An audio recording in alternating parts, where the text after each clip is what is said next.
billahi minasyaitonir rajim. Bismillahirrahmanirrahim. Alhamdulillahi rabbil alamin wassalatu wassalamu ala asyrafil anbiya'i wal mursalin wa ala alihi wa sahbihi ajma'in. Allahumma iftah alaina hikmataka wanshur alaina min khadaini rahmatika ya arhamar rahimin. Rabbi shrah li sadri wa yassir li amri wahlul 'uqdatam min lisani yafqahu qawli. Allahumma faqihna fid din wa 'allimna ta'wil wahdina ila siratikal mustaqim siratal ladzina an'amta 'alaihim minan nabiyyin was-siddiqin wasyuhada'i was-salihin wa hasuna ulaika rafiqa ya arhamar rahimin. Subhanaka la 'ilma lana illa ma 'allamtana innaka antal alimul hakim. Amin ya rabbal alamin. Assalamualaikum warahmatullahi wabarakatuh. Apa khabar sidang penonton sekalian? Mudah-mudahan semuanya berada dalam keadaan sihat, diberikan ketenangan, diberikan kebahagiaan hati serta diberikan kelapangan waktu untuk sama-sama kita terus bersama di dalam majlis ilmu yang dijamin ataupun dijanjikan pelbagai kenikmatan oleh baginda sallallahu alaihi wasallam menerusi rancangan Tanyalah Ustaz biar tahu jangan keliru. Alhamdulillah sidang penonton sekalian, hari ini kita bertemu sekali lagi menerusi edisi 15 Oktober 2020 bersamaan 27 Safar 1442 Hijriah, dan sedikit peringatan buat kita bersama. Seperti mana yang kita ketahui, semalam Kementerian Kesihatan Malaysia telah mengeluarkan statistik terkini sehingga jam 12.30 hari 14 Oktober 2020 terdapat sebanyak 660 kes baharu dan 654 kes tersebut adalah penularan kes tempatan. Dan juga duka cita dimaklumkan terdapat 4 kes kematian baharu yang telah dilaporkan semalam. Dan ini menunjukkan kepada kita sebenarnya virus COVID-19 ini bukanlah suatu virus yang kita boleh mengambil mudah kerana ianya mengakibatkan ataupun melibatkan nyawa kita. Jadi jom sama-sama kita terus mematuhi prosedur operasi standard ataupun SOP yang telah pun digariskan oleh Kementerian Kesihatan Malaysia. Teruskan memakai pelitup muka apabila berada di luar, sentiasa mencuci tangan dan pastikan kita sentiasa menjaga penjarakan fizikal di antara kita apabila berada di tempat yang ada ramai orang. Dan insya-Allah sekiranya tidak ada sebarang keperluan untuk berada di luar, terus kekal berada di dalam rumah. Insya-Allah sekiranya kita terus berdisiplin, sekiranya kita terus mematuhi SOP yang telah pun digariskan ini, insya-Allah tidak mustahil suatu hari nanti kita akan berjaya memutuskan rantaian COVID-19 ini selama-lamanya di bumi Malaysia ini, insya-Allah. Jadi sidang penonton sekalian, seperti biasa dalam rancangan Tanyalah Ustaz kita membawa topik yang cukup baik, cukup menarik untuk kita sama-sama bincangkan, dan insya-Allah pada hari ini adalah berkaitan dan juga berkaitan dengan sirah sahabat baginda sallallahu alaihi wasallam, iaitu sniper pertama Islam ataupun penembak tepat pertama Islam, iaitu Sa'ad ibnu Abu Waqqas. Jadi insya-Allah sekiranya sidang penonton sekalian ada sebarang persoalan yang ingin diajukan kepada kami, boleh untuk menghubungi kami secara terus di talian bebas tol 1800881677 ataupun boleh meninggalkan pesanan ringkas menerusi aplikasi WhatsApp kami di talian 011123364480 ataupun boleh terus menerusi Facebook Tanyalah Ustaz TV3. Dan insya-Allah bagi membincangkan topik ini bersama dengan kita di Seri Pentas Bandar Utama pada pagi ini bersama dengan saya, iaitu seorang pendakwah bebas, seorang Rabbi kepada kami semua yang cukup arif berkaitan dengan sirah-sirah, iaitu yang berbahagia Al-Fadhil Ustaz Muhammad Abdullah Al-Amin. Assalamualaikum Ustaz. Waalaikumsalam warahmatullahi wabarakatuh. Ini macam kita sedondon berjanji. Alhamdulillah. Jadi sidang penonton sekalian, sekiranya sidang penonton sekalian melihat di atas meja pada saat ini, kita ada busur panah, kita ada anak panah, kita juga ada topi, helmet apa ada kita tak tahu. Jadi insya-Allah ini semua akan diterangkan oleh yang berbahagia Ustaz sebentar saja lagi. Jadi teruskan kekal bersama dengan kami. Jadi untuk permulaannya ni kita nak sama-samalah mendengar sedikit tausiah dan juga mukadimah awal berkaitan dengan siapa sebenarnya Sa'ad ibnu Waqqas. Dan seperti mana yang kita ketahui, Sa'ad Abu Waqqas ini merupakan salah seorang sahabat Nabi yang terawal memeluk Islam. Jadi sudah semestinya banyak sejarah menarik berkaitan dengan Sa'ad Abu Waqqas bersama dengan baginda sallallahu alaihi wasallam. Insya-Allah jom sama-sama kita dengarkan mukadimah pendahuluan daripada yang berbahagia Ustaz. Silakan Ustaz. Terima kasih kepada dai, kepada seluruh para penonton yang saya sayangi dan saya doakan dan kebaikan sekian. Assalamualaikum warahmatullahi wabarakatuh. Alhamdulillah wassalatu wassalamu ala Rasulillah wa ala alihi wa sahbihi wa man tabi'ahu wa man nasarahu wa wala. Pertama syukur kepada Allah Subhanahu wa taala dengan limpahan kurnia dan rahmatnya pada pagi berbahagia ni kita sulamkan pagi ini dengan sedikit majlis ilmu dan kita kongsikan pada hari ini satu orang sahabat yang tidak asing lagi, iaitu sahabat yang pernah dijanjikan oleh Nabi SAW sebagai antara orang yang dijamin syurga, iaitu Sa'ad bin Abi Waqqas. Tuan-tuan muslimin muslimat yang saya doakan dan kebaikan sekalian, para sahabat dalam hadis Nabi SAW, ashabikan nujum, sahabat-sahabat aku seperti bintang, bi ayyihi muqtadaitum ihtadaitum, mana satu yang kamu ambil susuk tubuhnya sebagai satu panduan bagi kamu, contoh kehidupan bagi kamu, maka kamu akan dibagi petunjuk. Jadi mana satu sahabat-sahabat, kita ambil sahabat, kita kenal, kita tengok dia punya sifat, sikap dia dan kita cuba mencontohi, maka ihtadaitum, kamu akan dibagi petunjuk dengan kebaikan-kebaikan. Jadi hari ini kita bincang mengenai Sa'ad bin Abi Waqqas, iaitu orang yang terkenal sebagai orang pertama yang menggunakan ataupun memanah dalam peperangan fisabilillah. Ibu-ibu, kakak, tuan-tuan muslimin dan muslimat rahmatullah sekalian. Okey. Sa'ad bin Abi Waqqas ni daripada sudut kaitan dengan Nabi SAW, dia saudara, tapi saudara yang agak jauh. Dia saudara belah ibunda Nabi SAW, iaitu Sayyidatina Aminah. Jadi maknanya dia sepupu kepada Sayyidatina Aminah. Jadi kalau anda kata di sudut dia sepupu pada ibunda Nabi SAW, maknanya dia pakcik saudara lah. Dia bukan pakcik betul, tapi pakcik agak jauh juga. Daripada Bani Zuhrah, maknanya salah satu kaum ataupun satu suku di Mekah itu. Okey. Yang menariknya, dia adalah antara orang yang awal masuk Islam. Selepas Sayyidina Abu Bakar radhiyallahu anhu arda, Sayyidina Ali, kemudian Zaid bin Harithah. Jadi dia antara yang awal masuk Islam. Dan ketika dia masuk Islam, dia sangat muda lagi ketika berada di Mekah tu. Jadi Sa'ad memberitahu dan menceritakan kisah dia. Apa kata Sa'ad? Qala Sa'ad, ra'aitu fi manami qabla an uslima bi thalathi layalin. Aku melihat di dalam tidurku, sebelum aku masuk Islam, 3 hari sebelum aku masuk Islam, ka'anni gharikun fi dhulumati ba'daha ba'd. Aku seolah-olah macam lemas dan tersesat dalam kegelapan yang sangat-sangat gelap. Maka ketika itu aku melihat dalam kegelapan itu ada bulan yang mengambang yang sangat cantik, yang aku dapat panduan daripada dia. Maka ketika aku menghampiri perjalanan ke satu tempat itu, aku melihat 3 orang, iaitu Sayyidina Zaid bin Harithah, Sayyidina Ali karamallahu wajhah, dan juga Sayyidina Abu Bakar radhiyallahu anhu arda. Kan? Kemudian munzumata antum hahuna, maka sejak bila kamu ada kat sini? Kan? As-sa'ah, iaitu beberapa ketika, kata ketiga-tiga mereka ini. Jadi kemudian dia melihat bulan itu dan dia mengikut cahaya bulan itu, yang akhirnya menjadikan dia tenang. Padahal dia kata dalam diri dia bahawa ka'anni ghariqun, aku macam lemas, sesak nafas, macam sesak nafas, tak tahu nak buat apa. Jadi maknanya kemudian dengan aku mengikut bulan ni, aku lebih tenang. Maka dia pun terjaga. Maka dia terjaga.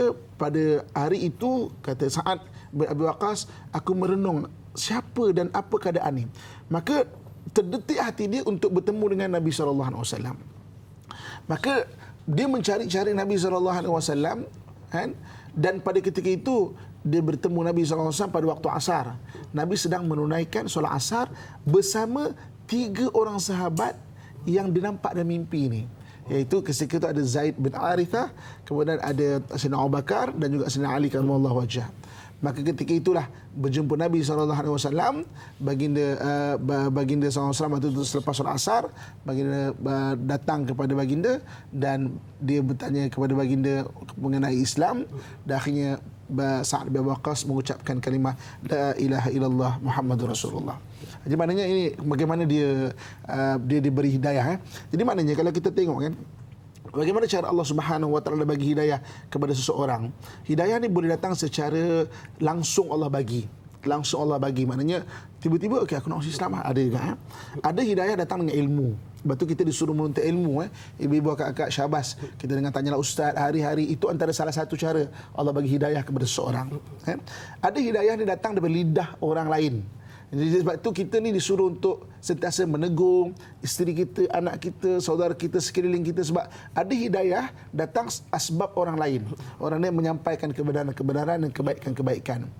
Ada hidayah datang sebab kejadian sesuatu. Ada orang hari ini tak sembahyang, tak tutup aurat, tiba-tiba aksiden, terus bertobat, terus dia berhijrah, dia rasa macam aku nak ni lah maknanya nak lebih rapat dengan agama kan. Ada orang kadang-kadang dengan peristiwa-peristiwa dia pergi Mekah. Dekat Mekah tu maknanya tengok orang, tiba-tiba Allah bagi hidayah dekat dia. Dan ada hidayah Allah datangkan dengan mimpi. Memang maknanya antara contohnya adalah Sa'ad bin Abi Waqqas ini yang dilihat ra'aitu fi manami, maknanya dia aku melihat dalam mimpiku. Dan memang saya kadang-kadang jumpa berbual dengan sahabat-sahabat yang masuk Islam yang kembali kepada Islam. Ada di antara mereka memang kata saya mimpi.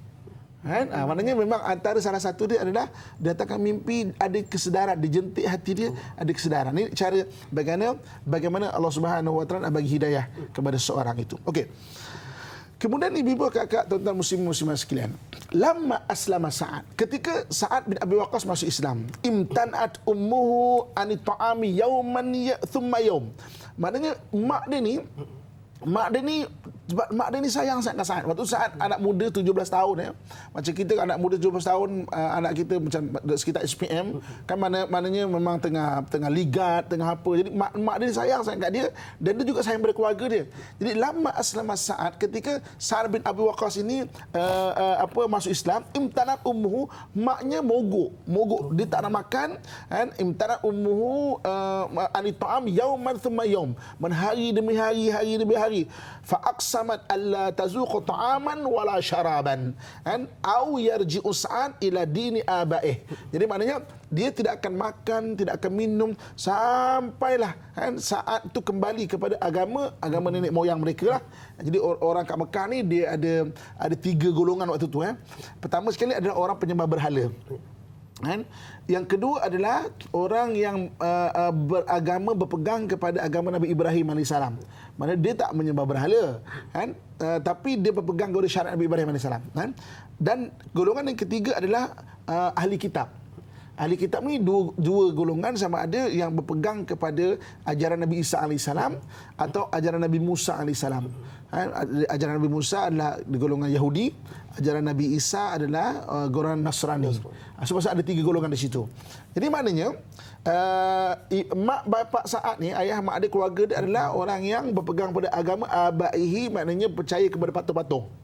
Mana dia kata aku takkan makan, takkan minum, tak kisahlah sampai aku mati pun tak apalah Sa'ad. Au yarji'u Sa'ad ila dini abaih, maknanya atau Sa'ad balik kepada agama nenek moyang kita. Maka apa kata Sa'ad bin Waqqas? Perkataannya al-khalidah. Al-khalidah maknanya kekal. Perkataan itu sampai dicatatkan dalam sejarah. Apa kata Sa'ad? Wallahi ya ummi, wallahi demi Allah ya ummi, ampunkan saya, maafkan saya ummi, tapi ummi, lau kana laki mi'ata nafsin fa kharajat nafsan ma taraktu dini. Kalaulah andai kata, wahai mak, wallahi saya sayang mak, tapi mak kena faham satu benda, minta maaf sangat mak. Apa dia? Kalaulah mak ada laukana laki mi'ata nafsin, mak ada 100 nyawa mak, dan Allah Subhanahu Wa Taala tarik satu demi satu nyawa yang ada pada mak, ma taraktu dini, aku takkan tinggalkan agama ku, wahai mak. Maka daripada peristiwa ini turun surah Luqman ayat 15. Jadi maknanya turun surah Luqman. Apa kata Allah Subhanahu Wa Taala dalam Al-Quran mengenai surah Luqman ayat 15? Apa kata Allah Subhanahu Wa Taala? Auzubillahi minasyaitonirrajim. Wa in jahadaka ala an tusyrika bima laysa laka bihi ilmu fala tuti'huma wa sahibuhuma fid dunya ma'rufa wattabi' sabila man anaba ilayya thumma ilayya marji'ukum fa unabbi'ukum bima kuntum ta'malun.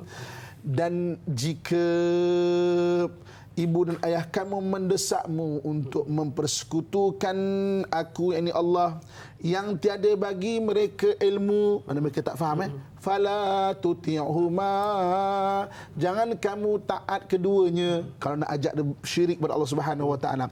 Tapi daripada apa yang saat tunjukkan kepada kita, kan, apa dia?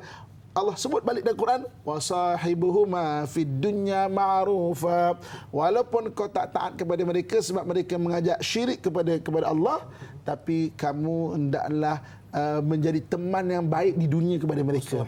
Wasahibuhuma, mana temankan dia, berbuat baiklah kepada mereka itu. Wattabi' sabila man anaba ilai, maka kamu ikutlah perjalanan orang-orang yang kembali ikhlas kepadaku, kerana sesungguhnya kepadaku lah sahaja tempat kembalinya kamu, dan aku akan terangkan kepada kamu apa yang kamu lakukan. Surah Luqman ayat ke-15. Jadi maknanya bagaimana saat bukan mudah kita sayang mak kita sayang kita, mak kita merajuk pula tak nak makan apa semua kan, tapi kerana keimanan dia pertahankan sampai dipuji oleh Allah Subhanahu wa taala dalam Al-Quran. Jadi ini sebagai mukadimah dia.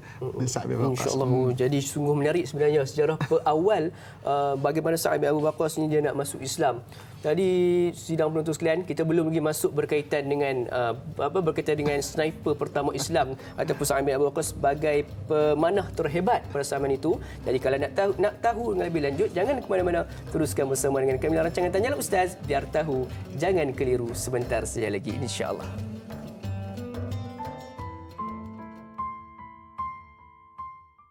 Bismillahirrahmanirrahim. Allahumma inni a'udzubika minal barasi wal jununi wal judhami wa min sayyi'il asqami. Ya Allah, sesungguhnya kami berlindung denganmu daripada penyakit gila, kusta, sopak dan sebarang jenis penyakit yang menggerunkan. Amin ya rabbal alamin.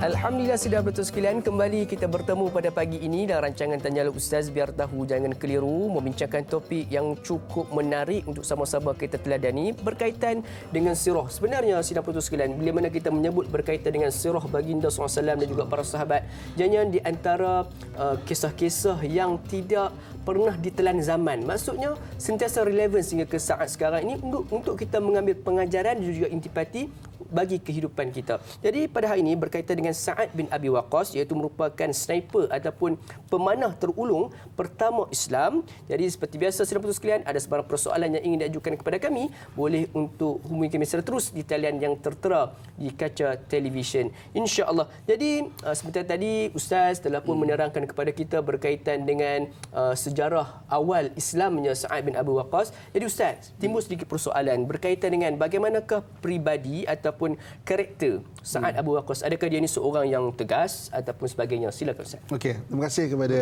dai, kepada seluruh sedang penonton yang saya sayangi dan saya doakan yang kebaikan sekalian. Okey, Sa'ad bin Abi Waqqas, daripada perwatakan dia, okey, kalau kita baca sejarah dia, sirah dia dan sebagainya, kita cuba dalami secara psikologinya, boleh saya sebutkan dia sebagai orang yang introvert. Maksudnya dia je tak banyak cakap, kan? Tapi orang introvert ni dia tak cakap banyak topik. Okey, dia cakap satu topik tapi mendalam. Dia tak macam extrovert. Extrovert ni dia akan cakap banyak topik ni, topik ni macam mana. Dia maknanya dia topik tak banyak tapi dia mendalam.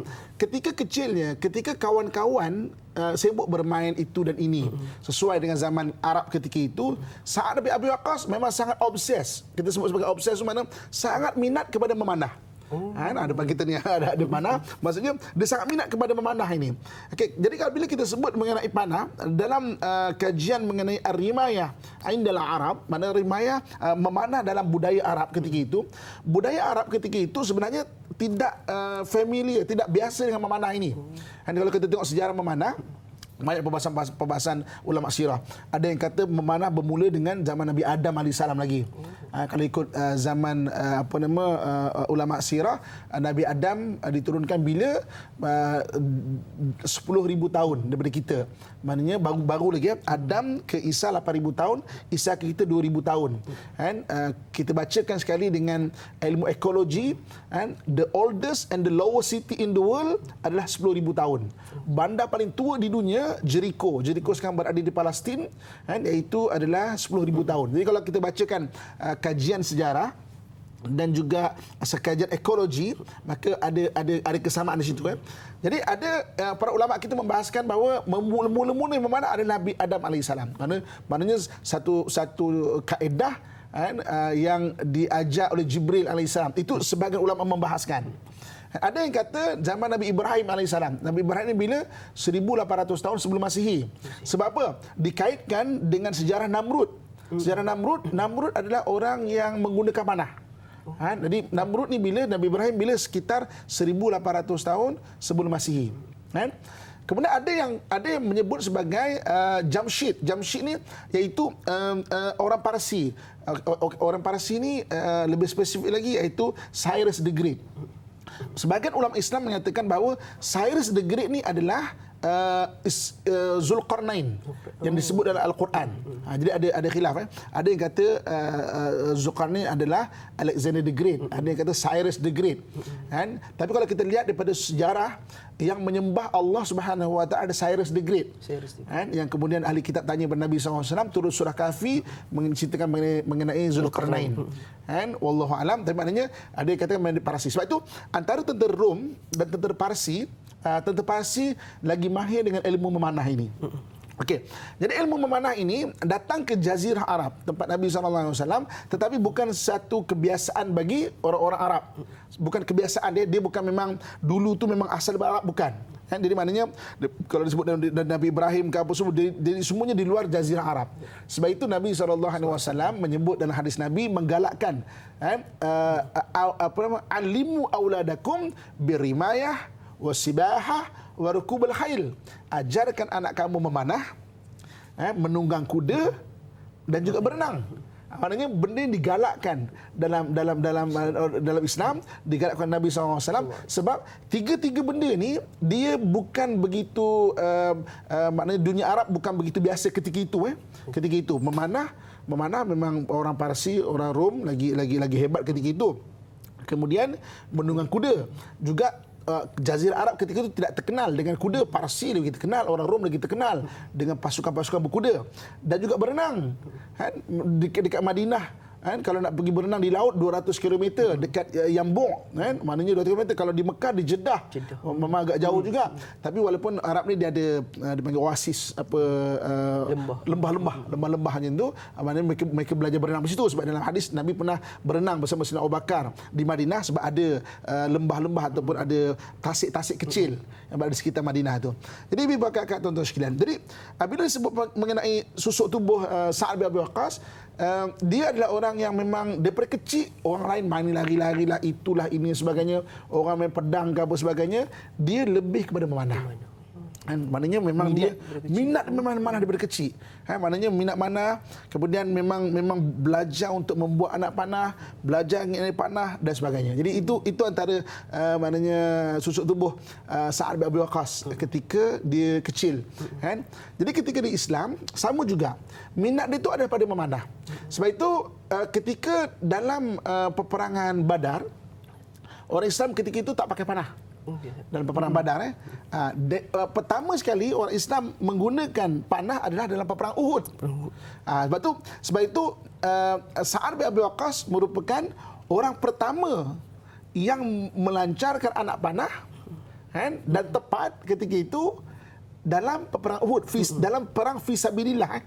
Orang Arab pertama dalam perang fisabilillah. Ini maknanya selepas Rasulullah SAW berhijrah dari Mekah ke Madinah, peperangan pertama adalah peperangan Badar. Kan? Peperangan kedua adalah peperang Uhud. Peperang Uhud adalah peperangan pertama orang Islam menggunakan panah. Jadi Rasulullah SAW suruh semua sahabat-sahabat berkumpul dekat Jabal Rumat. Jabal Rumat ni satu bukit kecil di hadapan Uhud. Peperang Uhud tu sebenarnya kalau kita pergi Madinah, mana gunung kecil itu bukan Uhud. Uhud tu besar, 7 km kurang lebih. Jadi depan tu ada Jabal Rumat, tu Jabal pemanah kecil tu kan. Itu yang Nabi SAW suruh untuk pemanah kat situ. Sa'ad adalah antara orang awal yang melancarkan anak panah dan tepat ketika peperangan Uhud. Okey. Jadi ketika peperangan Uhud, maka seperti kita tahu, untuk senang faham jadi katakan ini bukit okey, senang nak tengok, katakan ini bukit. Ini bukit pemanah ni okey. Jadi orang Islam di sini, di tempat dai. Di sini, okey, orang kafir datang dari pihak sini. Jadi Rasul kata, Rasul letakkan pemanah dekat sini. Supaya apa? Supaya jangan sampai orang kafir datang daripada belakang. Jadi kalau datang dari belakang, maka panah. Jadi betul Rasulullah ketika para sahabat di sini, kemudian orang kafir di sini, mereka mula berperang. Ada percubaan orang kafir bawa tentera berkuda nak lintas bukit ni. Tapi pemanah Islam panah. Okey. Jadi ketika orang Islam dah nampak menang, maka mereka orang kafir dah mula berundur, maka pemanah-pemanah ni meninggalkan bukit. Maka ketika itulah tentera berkuda orang kafir ketika itu datang daripada belakang dan serang Nabi SAW dengan para sahabat di belakang.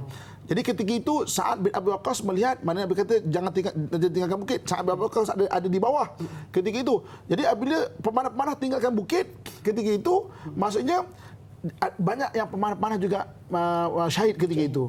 Maka Sa'ad ambil panah-panah ini dan anak panah yang tinggal, dia mula memanah sambil melindungi Nabi SAW. Dan ketika itu memang Nabi, orang attack Nabi SAW, dan dalam sejarah, okey, ini topi besi. Ini topi besi, cuba kita bayangkan. Jadi Nabi SAW sampai ditetak, sampai dah kena ke topi besi di baginda. Dan topi besi ni macam topi keledar lah. Dia ada satu pengikat tutupnya tu kan. Ada besi ikat kat sini.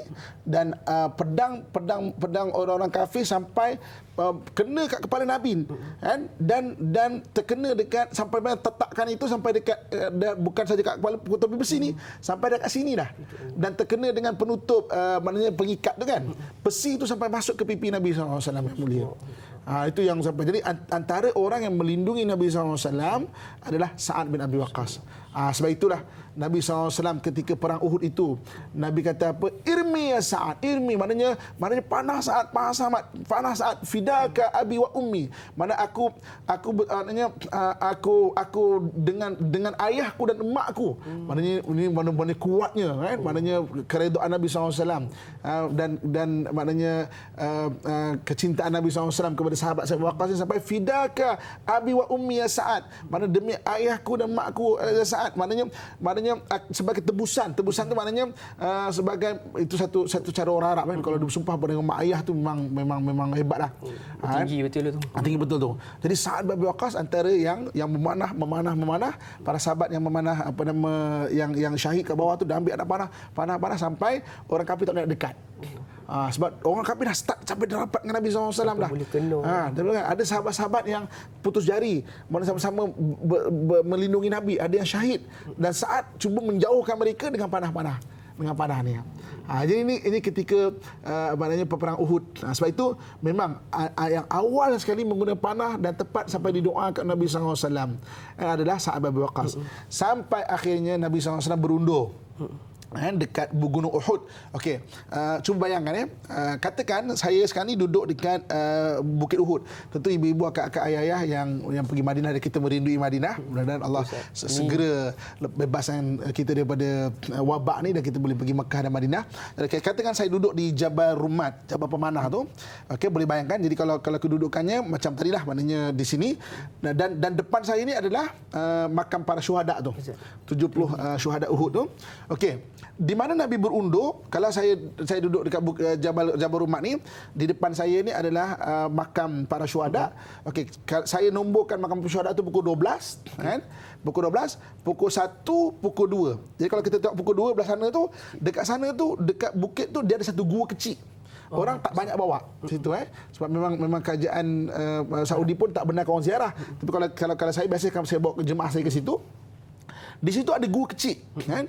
Di situlah ketika perang Uhud tu berlaku dan dah kaca-kaca, Nabi SAW berundur dengan para sahabat ke bukit itu. Dan siapakah yang menjadikan orang kafir itu tak berani nak rapat adalah panahan Sa'ad bin Abi Waqqas. Jadi Sa'ad bin Waqqas dia panah, jadi orang kafir tak boleh berani dekat. Sebab orang kafir dah memang dah dekat sangat, tapi dia menjauhkan orang kafir ni daripada dekat dengan Nabi SAW dan juga para sahabat ketika itu. Dan Nabi SAW berundur di bukit. Kalau kita duduk begini, insya-Allah kalau kita pergi tengok pukul 2. Kan di situ kita akan nampak satu gua kecil. Di situ Nabi SAW berundur. Dan para orang kafir tak berani nak dekat sebab panahan Sa'ad bin Abi Waqqas. Nabi SAW ambil tangan Sa'ad bin Abi Waqqas, Nabi doakan, Allahumma ajib da'watahu wa saddid ramyatahu. Ya Allah, kabulkanlah doa dia dan juga tepatkanlah panahan dia. Maknanya Nabi ambil doa. Sebab itu kalau pemanah-pemanah Islam ambil doa ini untuk bacakan pada diri. Apa dia? Allahumma ajib da'wati. Wasaddid ramyati. So maknanya itu doa daripada doa Nabi SAW. Sebab itu kalau kita yang nak belajar memanah, hafal doa ni Allahumma ajib da'wati, ya Allah mustajabkanlah doaku, wasaddid ramyati, dan tepatkanlah panahanku. Itu doa yang Nabi SAW bacakan kepada Sa'ad bin Abi Waqqas. Dia ambil tangan Sa'ad, dibacakan kepada Sa'ad, dan Sa'ad memang menjadi pemanah yang tepat. Bukan sahaja kebolehan dia, bukan saja bakat dia, bukan saja minat dia kepada anak panah, tapi doa. Itu yang disebut oleh Allah Subhanahu Wa Taala surah Al-Anfal ayat 17, wa ma ramaita idz ramaita walakinallaha rama. Tidaklah kamu memanah ketika kamu memanah itu, tapi sebenarnya Allah lah yang menggerakkan panahan itu. Jadi dalam Islam sebenarnya bukan kita maknanya disuruh belajar semata-mata memanah, tapi meningkatkan ketakwaan kepada Allah Subhanahu Wa Taala. Sebab panahan tradisional, kita sebut apabila tradisional, bukan panah sukan. Panah sukan ni memang kita attack, maknanya betul-betul ada dia punya marker dia apa semua. Maka kemudian dengan kekuatan kita ada, dengan fokus kita ada, kemudian kita tengok dan tenang, kita lepaskan tepat. Tapi pemanah tradisional adalah menggunakan dalam perang. Dia perlu dengan hati, by heart. Memanah tu by heart. Okey, kena ke tak kena? Dia by heart tau. Dia tak sempat nak attack. Lama-lama tak sempat. Dia memang ambil anak panah, zap, lepas terus. Itu Allah kata, wa ma ramaita idz ramaita walakinallaha rama. Kan? Tidak kamu memanah, ketika kamu memanah, Allah lah yang akan memanah panahan itu. Ini peperangan. Okey, jadi dua benda. Jadi kalau maknanya ulama-ulama yang mengajar pasal memanah ini, baca surah Anfal ayat 17 sebagai amalan. Yang keduanya doa, kan? Ambil tangan kita untuk manah ni, Allahumma ajib da'wati wasaddid ramyati. Ya Allah, mustajabkan doa aku. Doa di sini doa kita nak manah tu, ya Allah, biar tepat. Dan juga wasaddid ramyati, maknanya tepatkanlah panahan aku ini. Sebab ini doa yang dibacakan oleh Nabi SAW ketika peperangan Uhud kepada Sa'ad bin Abi Waqqas, yang ketika itu Sa'ad memang tepat panahan dia. Dan Sa'ad bin Abi Waqqas berjaya menjauhkan musuh. Musuh nak dekat tak berani. Kalau dekat lawan pedang, ini memang nak dekat tak boleh, kena panah. Mana dekat kena panah. Okay? Untuk mengetahui lebih lanjut lagi. InsyaAllah. Jadi sidang penonton sekalian, cukup menarik. Dan juga doa yang dikongsikan Ustaz juga cukup menarik, iaitu Allahumma ajib da'wati wasaddid ramyati. InsyaAllah doa ini nanti kita insyaAllah kita akan kongsikan di ruangan komen di bawah gambar poster, insyaAllah. Jadi sidang penonton sekalian, semestinya banyak lagi kisah-kisah menarik berkaitan dengan pemanah terulung Islam ini. Jadi nak tahu dengan lebih lanjut, jangan ke mana-mana, teruskan bersama dengan kami rancangan Tanya Ustaz. Biar tahu, jangan keliru. Sebentar saja lagi, insya-Allah. Sebelum tu Ustaz, sebelum kita berehat, kita nak raih dulu soalan WhatsApp kita ni. Yang ada kaitan dengan selepas ini. Iaitu Assalamualaikum. Waalaikumsalam warahmatullahi. Kisah Sa'ad bin Waqqas, seorang pemanah yang hebat, dikatakan doanya mustajab. dan kerap dimakbul oleh Allah Subhanahu Wa Taala. Adakah kerana doa daripada Rasulullah SAW seperti yang diriwayatkan oleh Qais menerusi sabda Nabi Muhammad SAW yang bermaksud, Ya Allah, kabulkanlah Sa'ad jika dia berdoa, atau sebab lain? Mohon pencerahan Ustaz, terima kasih. #biar tahu jangan keliru. Ustaz, satu soalan menarik Ustaz berkaitan dengan makbulnya doa Sa'ad bin Waqqas. Jadi kalau nak tahu, jangan ke mana-mana, teruskan bersama dengan kami rancangan Tanya Ustaz. Biar tahu jangan keliru, sebentar saja lagi insya-Allah.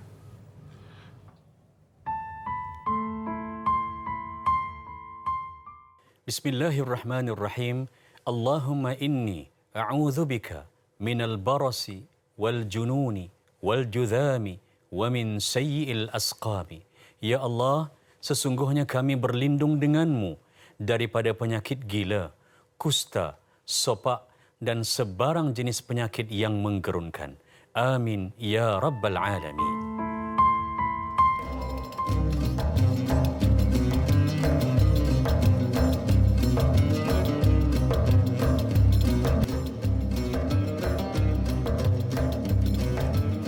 Alhamdulillah, sudah penonton sekalian, kembali kita bertemu pada pagi ini dalam rancangan Tanyalah Ustaz, biar tahu jangan keliru, membincangkan topik yang cukup menarik berkaitan dengan kisah Sa'ad bin Abi Waqqas yang merupakan sniper ataupun pemanah tepat pertama Islam. Jadi sedang penonton sekalian, satu penceritaan, satu pengkajian sirah yang cukup menarik yang telah dikongsikan yang berbahagia Ustaz Abdullah Al-Amin kita. Jadi kepada sedang penonton, sekiranya ada sebarang persoalan yang ingin diajukan kepada kami seperti biasa, boleh untuk hubungi kami terus di talian yang tertera di kaca televisyen. Jadi Ustaz, sidang penonton sekalian, kita sudah pun menerima satu persoalan pada WhatsApp sebentar tadi, iaitu berkaitan dengan adakah benar Sa'ad bin Abi Waqqas ni doanya tidak pernah ditolak oleh Allah Subhanahu Wa Taala diasbabkan dengan doa baginda SAW. Jadi kita ingin mengetahui dengan lebih lanjut. Jadi jom sama-sama kita dengar pencerahan daripada yang berbahagia Ustaz kita. Silakan Ustaz. Terima kasih kepada Dai, seluruh penonton yang saya sayangi, saya doakan kebaikan sekalian. Jadi terima kasih kepada yang bertanya. Jadi soalan bertanya tadi adalah memang doa yang Nabi SAW bacakan kepada Sa'ad bin Abi Waqqas ketika peperangan Uhud. Kan? Diambil tangan Sa'ad bin Abi Waqqas, doakan Allahumma ajib da'watahu wa saddid ramyatahu. Maknanya, Ya Allah, mustajabkanlah doa dia dan juga tepatkanlah panahan dia. Maknanya saddid ramyatahu. Jadi maknanya ulama-ulama Islam kata untuk kita ni memanah, antara doa yang bagus kita baca, doa diambil Nabi SAW untuk kita bacakan pada diri kita. Jadi Allahumma ajib da'wati wa saddid ramyati. Jadi mengenai Sa'ad, bagaimana dia menjadi pemanah yang tepat? Okey. Jadi ada dua perkara yang penting. Pertama sekali, pertama dia suka belajar dalam bab memanah. Maknanya sebab itu kita selain daripada kita hidup kita ni, kita kena bermula dengan ilmu. Apa-apa ilmu juga Jadi bila dia mengajar memanah, kemudian dia belajar memanah dan dia mula mengajar orang Islam dan anak-anak orang Islam memanah. Dia antara orang mengajar. Kemudian yang keduanya dalam Islam, dia bukan itu semata-mata. Yang kedua adalah dengan doa. Ya, boleh sebut bagaimana Sa'ad menjadi pemanah yang tepat. Dua benda. Memang dia berlatih dan keduanya dengan doa. Macam saya sebut tadi lah. Sebab dalam peperangan dia bukan dalam sukan. Sukan kita ada masa. Duduk kejap, tengok angin, kita pandangan, tengok angin kan. Dia tak ada masa macam tu. Dia memang kena ketepatan dan kecepatan. Sebab katakan, okey, kita cerita mengenai perang Uhud. Perang Uhud 1,000 orang lawan 3,000 orang. Okey. Kita cerita mengenai perang Khandaq. Perang Khandaq ada kisah Sa'ad bin Waqqas juga. 3,000 orang lawan 10,000 orang. Ketika tentera Islam mula berperang dalam skala yang lebih besar, iaitu ketika tentera Islam berperang dengan Rom dan Parsi. Rom dan Parsi ketika itu satu kuasa besar, dua kuasa besar. Macam kalau sekarang ni mungkin kita sebut macam negara besar mereka, Rusia macam tu lah kan. Macam mana mereka tu berlawan 3,000 lawan 100,000 orang. 30,000 lawan 200,000 orang. Memang tak sempat lah cerita dia. Memang tak ada. Memang nampak zap. Itu yang perlukan doa. Jadi bayhat Allah maknanya Allah pandu tu dengan rasa hati.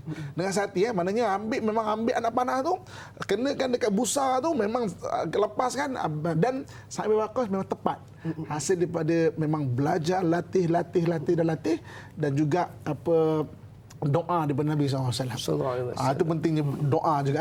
Doa tanpa usaha Allah boleh bagi secara langsung. Tapi kita usaha dan doa, gabungan usaha dan doa itu dia jadi lebih hebat lagi lah.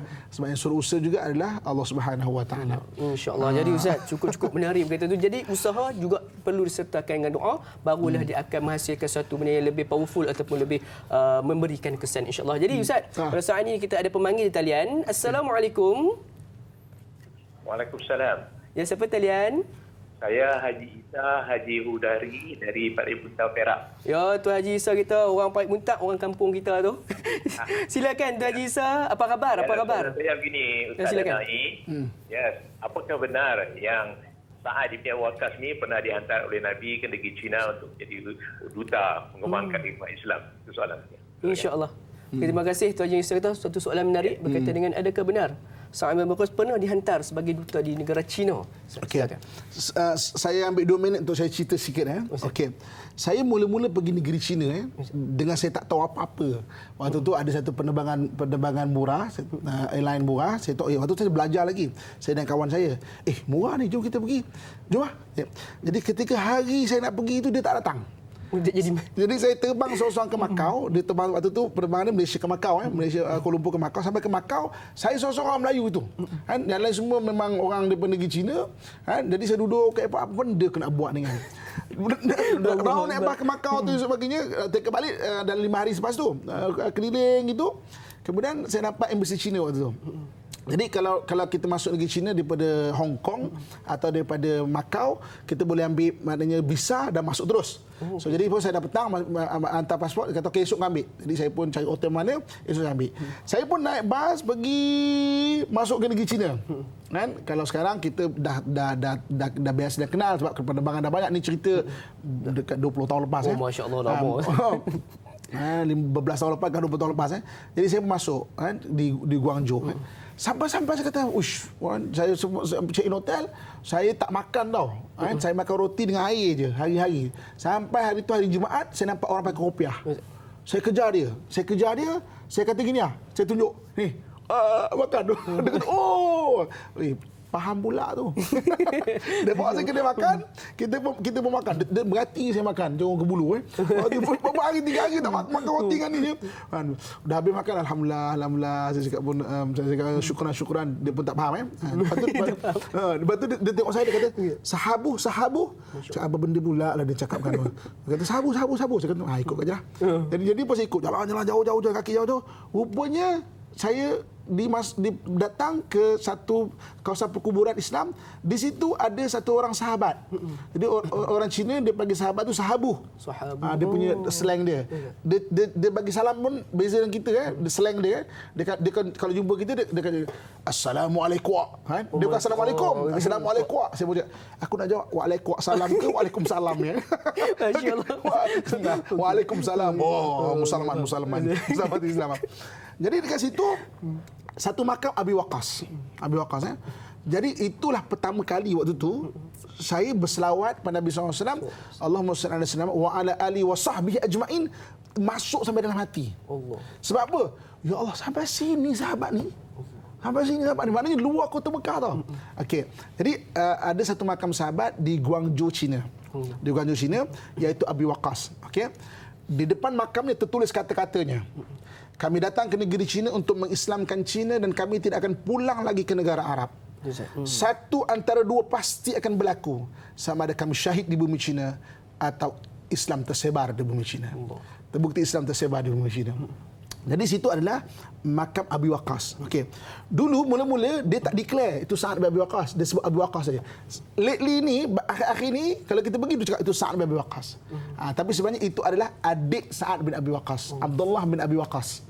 Dia adik Sa'ad bin Abi Waqqas yang ada kat situ. Sa'ad bin Abi Waqqas makamnya berada di Baqi' di Madinah. Kalau ikut kitab Muwatta Imam Malik pun menyebut bahawa Sa'ad bin Abi Waqqas dimakamkan di Madinah. Nanti di hujung kita akan cerita TV9 so nanti habis TV3 jangan mana kita akan cerita macam mana akhir sekali akhir hayat Sa'ad bin Abi Waqqas. Memang menarik maknanya berada di Guangzhou China itu adalah Abi Waqqas. Okey. Cerita sikit mengenai mengislamkan tanah di luar Jazirah Arab. Dulu ada dua kerajaan besar, Rom dan Parsi, dan ada dua laluan besar dunia. Satu dipanggil spice route, laluan rempah, satu dipanggil silk route, laluan sutra. Laluan sutra ni daripada Xi'an. Dulu ibu kota China bukan Beijing, Xi'an. Daripada Xi'an pergi ke Afghanistan, pergi ke Bukhara, Samarkand, Khiva. Daripada Khiva tu pecah pada dua, iaitu Rom dan Parsi. Spice route, laluan rempah adalah Guangzhou, tanah Melayu ini, Melaka, ke Aceh, Goa, India, Hadramaut. Naik ke atas, pecah Rom dan juga Parsi. Jadi dua laluan sutra dan dua laluan besar dunia ke timur, laluan rempah dan laluan sutra diislamkan oleh para sahabat. Begitu juga dengan dua kerajaan besar, Rom dan Parsi, diislamkan sahabat. Ini maknanya kehebatan sahabat besar. Dan nanti kita cerita kisah bagaimana sahabat mengislamkan Parsi dan dipimpin oleh Sa'ad bin Abi Waqqas. Masya Allah. Jadi sebenarnya tidak menjadi satu kejutan sebenarnya Ustaz.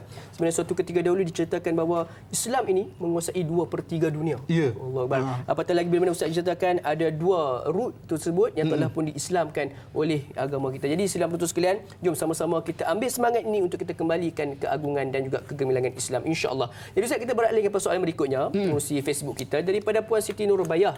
Assalamualaikum Ustaz, Da'i dan kru tanya Ustaz. Waalaikumsalam warahmatullahi. Saya ingin bertanya, adakah Sa'ad ibni Abu Waqqas juga menjadi tenaga pengajar sebagai pemanah di dalam tentera Islam yang ingin pergi berjuang di dalam peperangan?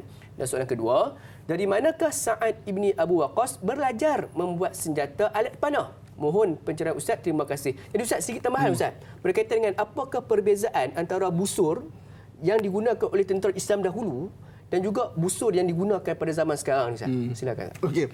Jadi soalan pertama adalah Sa'ad bin Waqqas, ya betul Sa'ad bin Waqqas bukan saja belajar mana, tapi akhirnya dia mengajar. Dia mengajar tentera Islam dan akhirnya mengetuai tentera Islam untuk menombangkan Parsi atau mengislamkan Parsi. Nanti kita akan tengok dalam satu peperangan yang sangat besar, hebat, dan peperangan yang terakhir kepada dinasti Sasanid Parsi, iaitu peperangan Qadisiyah. Nanti kita akan cerita pemenang Qadisiyah. Kalau kita tak habis dekat DVD, kita akan masuk TV9.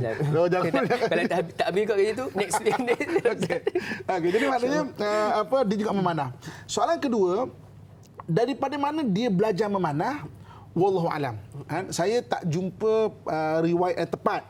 Tapi ketika itu memang negara Arab bukan negara Jazirah Arab yang biasa dengan memanah begini.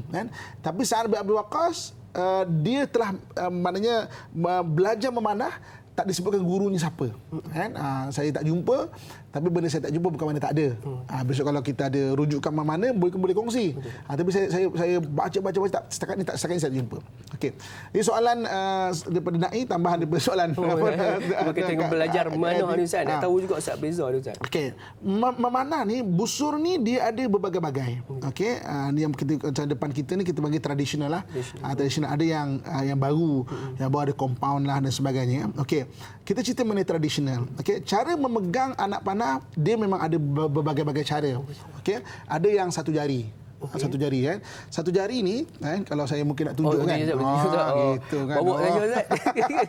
Okey so ini maknanya cara dia pegang tu, dia okey ni moden lah ini moden kan. Okey, jadi zaman dulu mereka akan pakai sama ada kayu ke ataupun benda-benda yang boleh dilekukkan begini Jadi dia akan pegang ujung macam ni tau. Pegang ujung sini. Jadi bila dia ambil anak panah tu, ambil anak panah tu dengan dua jari ni je. Okey. Terus dia akan masukkan dekat tali kat busur tu. Okey, kita boleh tengok sini kan. Dan terus dia tarik macam ni itu yang satu jari tu. Ini maksud satu jari. Satu jari tu dah satu jari. Okey. Kemudian yang keduanya dengan 3 jari. Okey, itu ini biasalah tiga jari. Tiga jari tapi satu jari ke, 2 jari ke, 3 jari ke, tak ada jari ke, jadi busur anak panah ni maknanya kena, tak ada masalah. Cuma yang kita menariknya di dalam peperangan salib, perang salib orang salib dia lebih suka zaman salib, perang salib ni zaman Salahuddin Al-Ayyubi. Jadi dia bukan saja peperangan antara tentera kekuatan, tapi perang falsafah. Lepas tu tentera salib dia ada pelambangan, dia pakai baju salib dia, apa baju salib dia lah, apa semua pelambangan.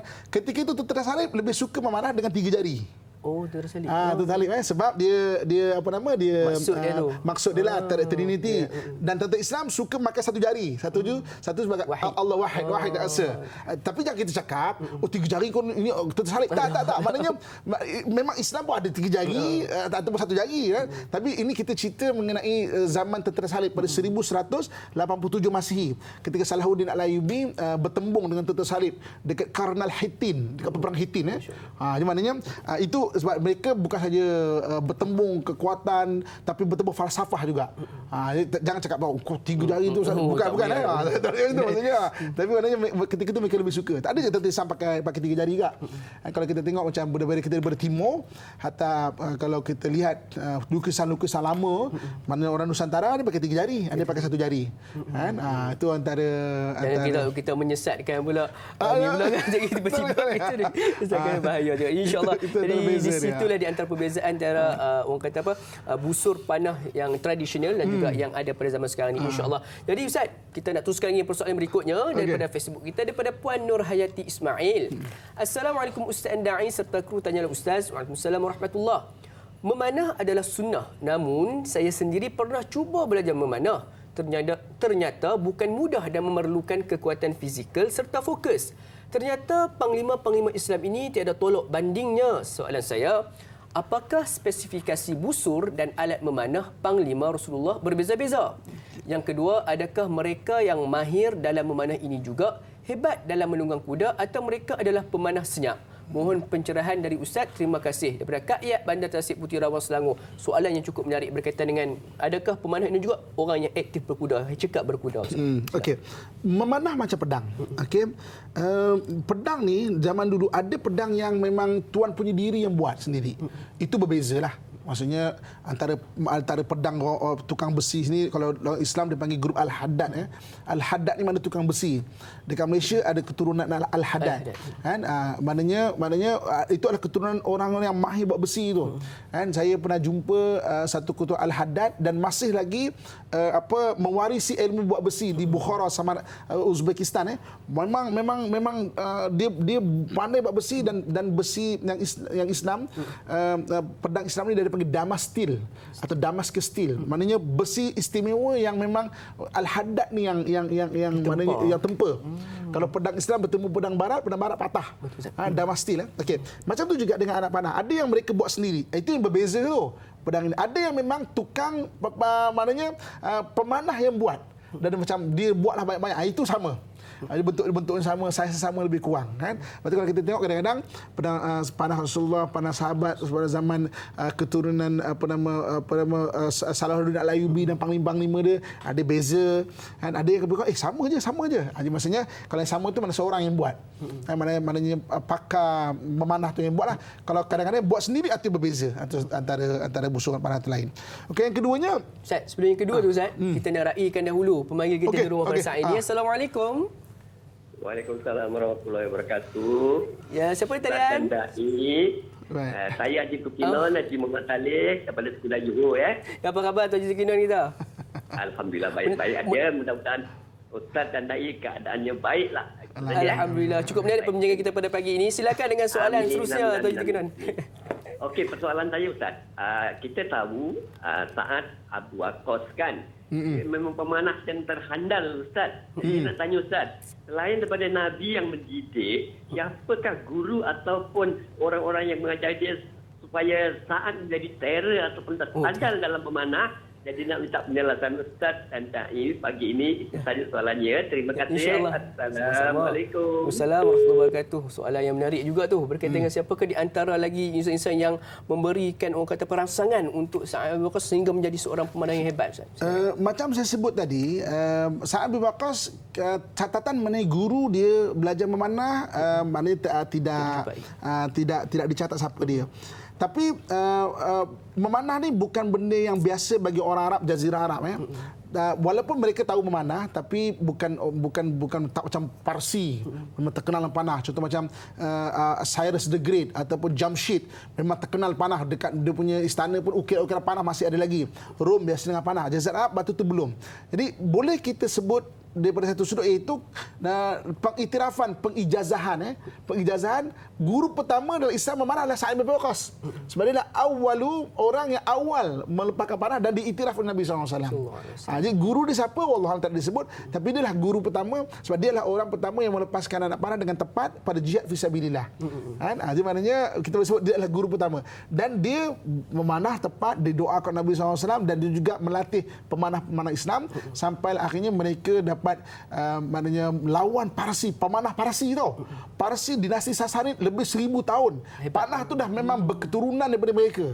Tapi dengan Islam ditambah dengan doa, dia boleh mengalahkan pemanah-pemanah Parsi dalam peperangan Qadisiyah. Nanti kita akan lepas rehat kita akan cerita mengenai peperangan Qadisiyah yang dipimpin oleh Sa'ad bin Abi Waqqas ini. InsyaAllah. Jadi sebenarnya Ustaz, sebenarnya dia bukanlah hanya sekadar kita kena tahu ada ilmu tentang memanah, tapi yang menyebabkan hebat itu adalah doa. Dengan doa tu. Sebab macam saya sebut tadi, memanah tempur dia tak macam memanah sukan. Suka ada masa kita relax, ambil nafas. Dia tak sempat lah. Dia tak sempat lah. Jadi maknanya by heart maknanya okey, zap, maka sekarang lepaskan.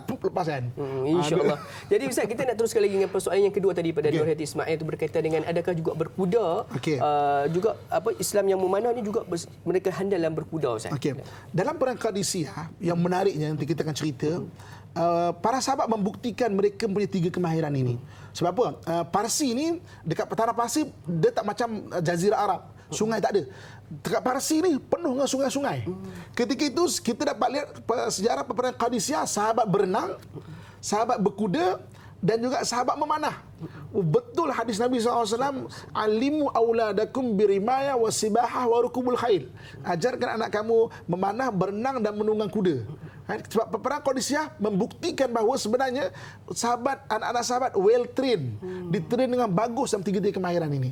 Jadi maknanya kalau orang tu belajar memanah, dia ada kemahiran memanah je lah. Kalau dia belajar kuda, dia ada kemahiran berkuda je lah. Kalau dia berenang, dia ada kemahiran berenang je lah. Dia ada 3 ni, dia ada hebat lah. Ketiga-tiga ni. Dan memang betul memanah ni bukan saja sukan, dia kalau sekarang kan, tapi sebenarnya dia adalah pengurusan emosi yang bagus. Kan orang sibuk mengenai cerita pasal pengurusan mental, emosi. Pada saya belajar memanah.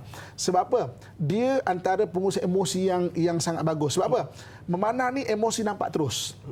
Contoh kan, kita manah, pom kena. Tak kena. Dia nampak terus emosi. Dia nampak terus emosi tu. Wah, jadi sebab tu bukan saja manah itu, tapi tak kena. Okey, maksudnya tenang. Maknanya kalau tak kita kena nampak terus. Ada orang dekat pusat manah baling nak panah ni sebab tak pernah kena. Allah. Jadi insya-Allah sidang penonton sekalian, itu adalah di antara kebaikan kita belajar memanah, iaitu cara untuk kita nak mengawal emosi kita. Jadi Ustaz, banyak lagi kita nak bincangkan Ustaz yang kita nak kongsikan kepada sidang penonton sekalian. Jadi jangan ke mana-mana, teruskan bersama dengan kami rancangan Tanyalah Ustaz, biar tahu jangan keliru sebentar sahaja lagi, insya-Allah.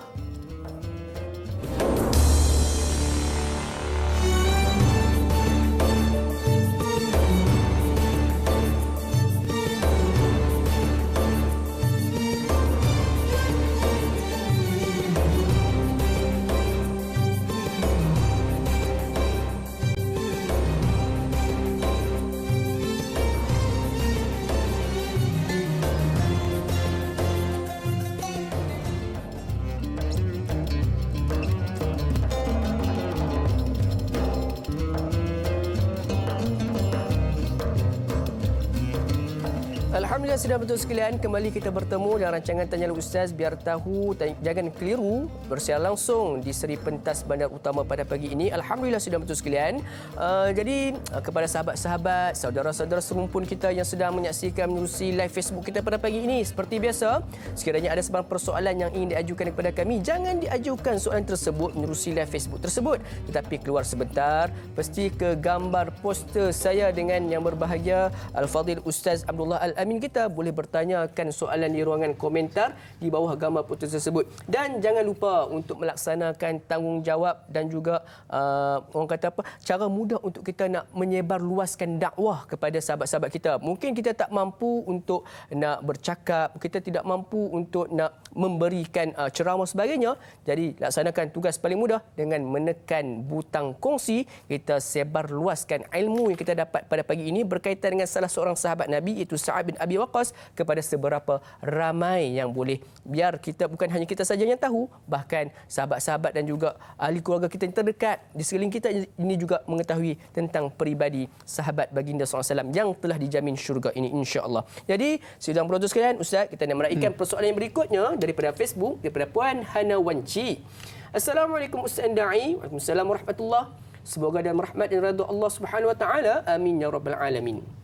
Soalan saya, Ustaz, adakah Sa'ad ibnu Abu Waqqas merupakan sahabat yang berjasa besar dalam mengetuai tentera Islam, melumpuhkan seluruh kekuatan angkatan perang Parsi, telah menewaskan tentera Parsi dalam peperangan Perang Al-Qadisiyah dan mendapat gelaran pahlawan Qadisiyah? Mohon perjalanan Ustaz. Terima kasih Ustaz Da'i. #biar tahu, jangan keliru. Jadi Ustaz, kita sudah pun memasuki perang Al-Qadisiyah ni, Ustaz. Silakan Ustaz. Okey, terima kasih kepada yang bertanya. Memang kita masuk perang Qadisiyah ni. Okey, sebagai mukadimah dia untuk kita faham perang Qadisiyah tu, Jazirah Tanah Melayu ni dia lebih kurang bentuk dengan Jazirah Tanah Arab. Kan? Okey. Semenanjung Tanah Melayu dengan semenanjung Tanah Arab lebih kurang sama. Okey, untuk kita senang faham, untuk sini kita senang faham, kita duduk di sekitar Kuala Lumpur sekarang ni. Kuala Lumpur ni macam Mekah. Madinah ni atas. Madinah ni Kedah. Madinah ni Kedah. So atas daripada nak senang kita faham, atas daripada Madinah tu atas adalah tanahan ada dua, iaitu Rom dan juga Parsi. Okey, nak senang faham, kita naik lagi dekat atas, daripada Kedah tu naik utara atas lagi, kita jumpa Bangkok, kita jumpa Thailand. Sebelah kanan dan kiri adalah Burma. Okey. Jadi maknanya daripada semenanjung Tanah Arab naik Madinah, naik atas sikit lagi, sebelah kanan Parsi, sebelah kiri adalah Rom. Tanah-tanah jajah Rom. So maksudnya untuk nak senang faham, untuk kita gambarkan. So maksudnya daripada Mekah, Kuala Lumpur, Madinah adalah Kedah, naik atas lagi Thailand belah kanan, belah kiri adalah Burma. Okey. Ini jajah Tanah Arab, Madinah, naik atas lagi, kanan adalah Parsi, kiri adalah Rom. Nak senang faham nak Rom. Okey. Jadi ketika Rasulullah SAW wafat, Rasulullah wafat ni tahunnya bila 10 Hijrah bersama 632 Masihi. Jadi ketika Rasulullah SAW wafat, ketika itu Rasulullah sedang mempersiapkan angkatan tentera yang untuk pergi ke tanah Rom. Maknanya ke Burma lah, nak senang faham kalau tanah jazah mendekat ke Burma. Sebab apa? Gubernur Rom membunuh utusan yang dihantar oleh Nabi SAW. Jadi dulu punya undang-undang dunia, utusan jangan dibunuh. Tak boleh dibunuh, undang-undang dunia. Jadi Rasulullah SAW rasa macam Rom macam tak hormat, dan juga undang-undang dunia ketika itu macam mentang-mentang kuasa besar. Jadi ketika Rasulullah SAW setelah menyiapkan tentera untuk pergi ke tanah Rom, dan Rasulullah SAW wafat, diganti oleh Sayyidina Abu Bakar radhiyallahu anhu arda. Sayyidina Abu Bakar adalah orang yang meneruskan perjalanan para sahabat untuk pergi ke tanah-tanah Rom. Dan ketika itu sejarah menyaksikan bagaimana para sahabat sudah mula dapat menewaskan tentera Rom. Okey. Jadi di antara sepadan Rom adalah orang Parsi. Ketika itu Sayyidina Abu Bakar telah menghantar para sahabat juga untuk pergi masuk antara border antara sepadan Rom dan juga Parsi ni. Dan ketika itu Sayyidina Abu Bakar radhiyallahu anhu wafat. Maka ketika Sayyidina Abu Bakar radhiyallahu anhu wafat, maka diganti oleh Sayyidina Umar. Maka Sayyidina Umar adalah orang yang lebih berani lagi. Dia nak untuk masuk ke tanah jajahan Parsi lebih dalam lagi.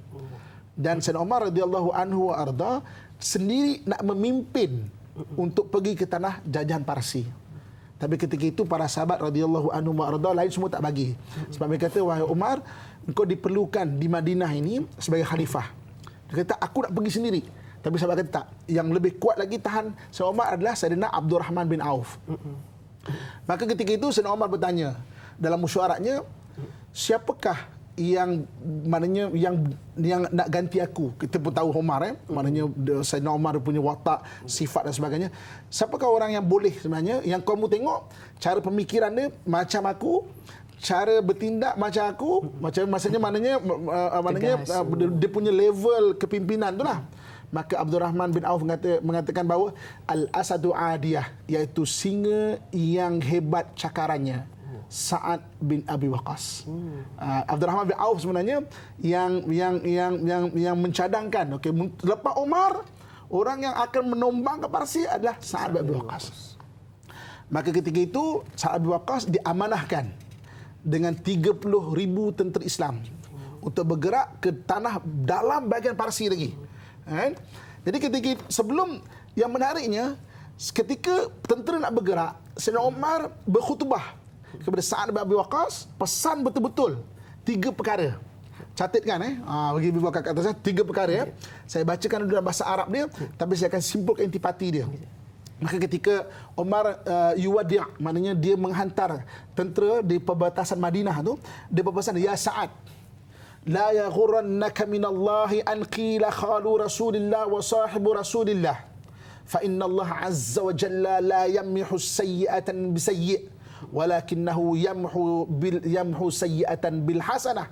Maknanya, wahai Sa'ad, jangan kau terhibur dengan gelaran engkau sebagai pakcik Nabi, pakcik saudara Nabi, dan juga engkau sahabat Nabi SAW. Kerana Allah Subhanahu Wa Taala tidak akan memadam kesalahan dengan kesalahan, tapi Allah Subhanahu Wa Taala akan memadam kesalahan dengan kebaikan. Itu benda pertama yang dipesan oleh Sayyidina Umar. Pertamanya apa? Kita kena selalu fikir benda untuk buat benda yang bagus-bagus, yang baik-baik. Kerana benda yang baik akan menghapuskan benda-benda tak baik. Itu pesanan Umar. Sebab apa? Engkau akan diutus pergi ke Parsi. Kalau engkau kalah, engkau syahid. Kalau engkau menang, engkau akan dapat menumpaskan satu kerajaan yang telah terdiri 1000 tahun dah, dinasti Sasanid. Kau pesan mana ni? Jadi mana jangan buat angkara dekat negara orang. Benda yang kedua, saat dipesan oleh Sayyidina Umar ketika di perbatasan, ya Sa'ad, wahai Sa'ad, innallaha laisa bainahu wa baina ahadin nasibun illa ta'ah. Allah takkan bagi benda-benda nasib-nasib, takdir-takdir yang baik kecuali dengan taat. Maknanya Sayyidina Umar nak pesan kepada kita ni, setiap benda dengan takdir, dan takdir yang baik datang dengan ketaatan kepada Allah Subhanahu Wa Taala.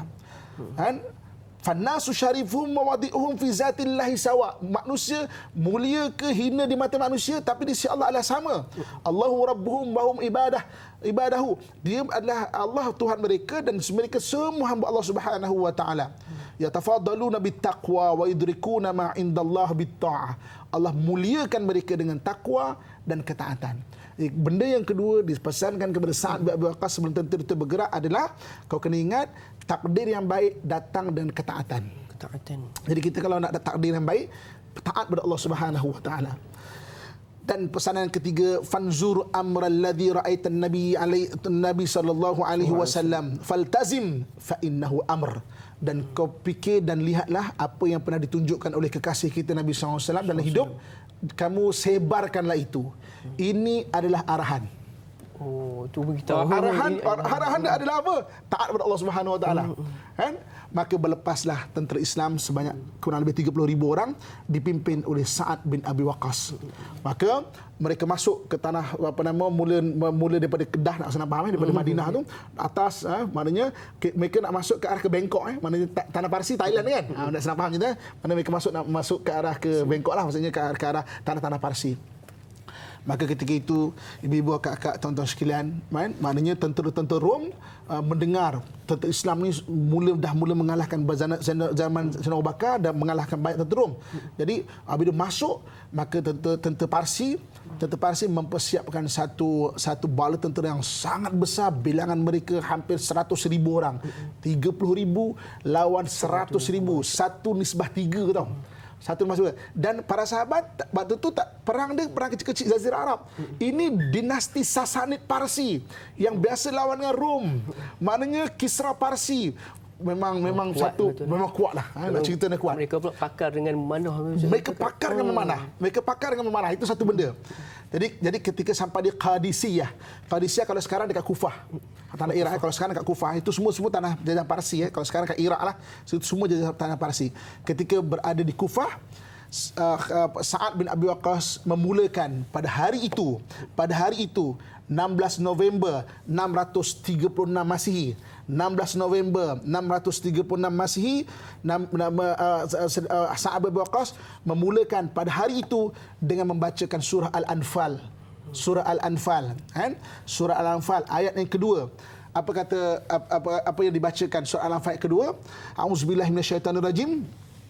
Innamal mu'minuna alladzina idza dzukirallaha wajilat qulubuhum wa idza tuliyat alaihim ayatihi zadatuhum imanan wa ala rabbihim yatawakkalun. Sesungguhnya orang-orang mukmin itu adalah orang yang apabila disebut nama Allah maka gementarlah hati mereka. Apabila dibacakan kepada mereka ayat-ayat Allah itu, maka bertambahlah iman mereka dan kepada Allah lah mereka bertawakal. Ini surah yang dibaca oleh Sa'ad bin Abi Waqqas di depan 30,000 tentera dia, dan disampaikan, maknanya dia berkhutbah tentera. Surah Al-Anfal ayat kedua tetap menyatakan tentang pergantungan kepada Allah Subhanahu Wa Taala. Dia bukan sebab kita kuat, kita tak, adalah takwa kepada Allah Subhanahu Wa Taala. Maka hari pertama 16 November 636 Masihi, maka bermulalah berhadapan dua tentera ini, satu daripada tentera Muslim, yang kedua daripada tentera Parsi. Tentera Parsi dipimpin oleh satu orang parlimennya bernama Rostam, kan? Itu terkenal dalam sejarah. Maka ketika itu peperangan ini bermula dengan perang tanding. Perang tanding, kan? Maknanya 4 orang daripada Parsi, 4 orang daripada para sahabat keluar, kan? 4 orang daripada Parsi, 4 orang sahabat.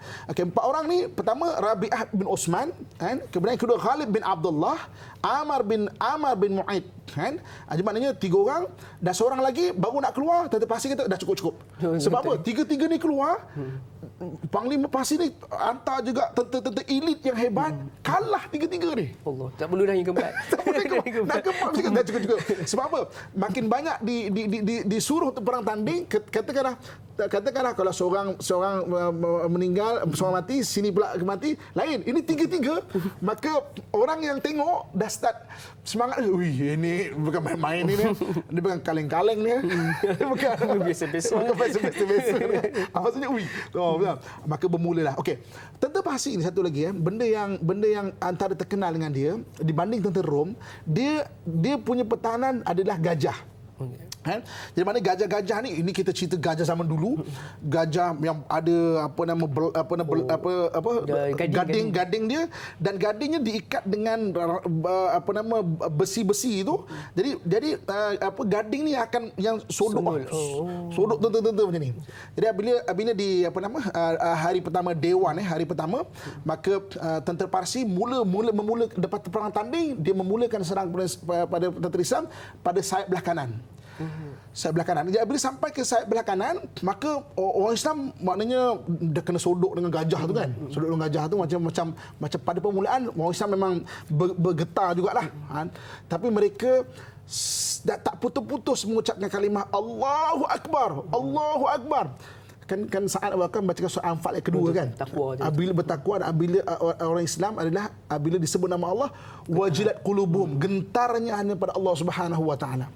Maka Sa'ad bin Abi Waqqas melihat tentera Islam mula pertahanan tentera Islam mula macam goyah, dia arahkan anak-anak buah yang dididik daripada pemanah-pemanah Islam. Daripada pemanah-pemanah Islam ni, okey, pergi serang pemandu gajah tu.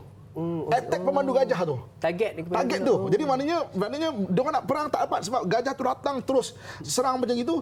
Mana target pemandu gajah tu Dewan, kan? Mana 16 November, kan? Maknanya jadi pemanah-pemanah Islam, anak didik Sa'ad bin Waqqas daripada jauh, kan? Maknanya tidaklah mereka memanah ketika memakan, walakinnallaha rama, mereka panah tepat kepada gajah-gajah, pemandu gajah ini. Akhirnya gajah ni tak ada pemandu, jadi maknanya bersepah-sepah, maka semua patah balik. Dan ketika itu mula peperangan tanding yang lain, perang habis selepas solat Isyak. Itu yang kalau kita baca sejarah bagaimana mereka menunaikan solat. Ada dipanggil solat khauf. Solat maknanya ketika perang. Jadi mana solat ketika perang tu, ketika perang jadi ada yang sembahyang, ada yang ke depan perang. Okay, sini habis sembahyang, ke depan pula yang lain. Tukar-tukar. Tukar macam tu kan. Itu menarik juga bagi mereka solat, formasi mereka solat ketika kita perang.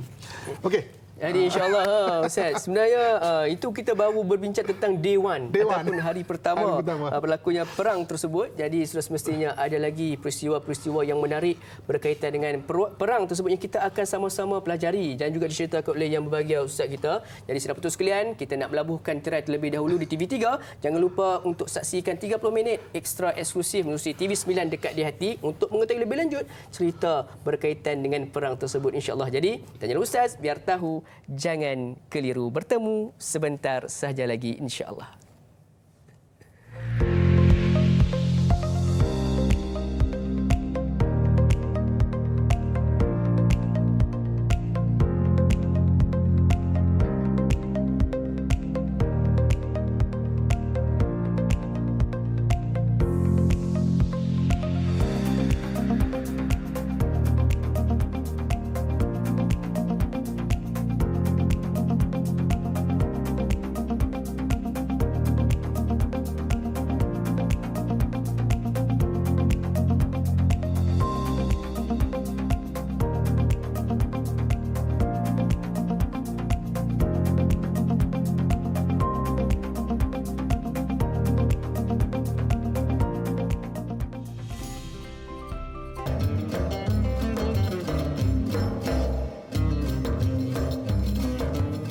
Alhamdulillah sedang penonton sekalian, kembali kita bertemu dalam secara langsung rancangan Tanyalah Ustaz Biar Tahu Jangan Keliru, membincangkan topik sirah pada hari ini berkaitan dengan sniper pertama Islam ataupun yang lebih orang kata sinonimnya adalah merujuk kepada Sa'ad bin Abu Waqqas. Dan sebenarnya sedang penonton sekalian, sepanjang tempoh 1 jam 30 minit kita bersiar langsung di TV3 dan juga TV9 sebentar tadi, telah pun kita membincangkan tentang latar belakang siapakah sebenarnya Sa'ad bin Abi Waqqas, dan juga kita telah mendengar berkaitan dengan sumbangan beliau terhadap peperangan Badar, peperangan Uhud, dan juga sekarang ini kita sedang memasuki peperangan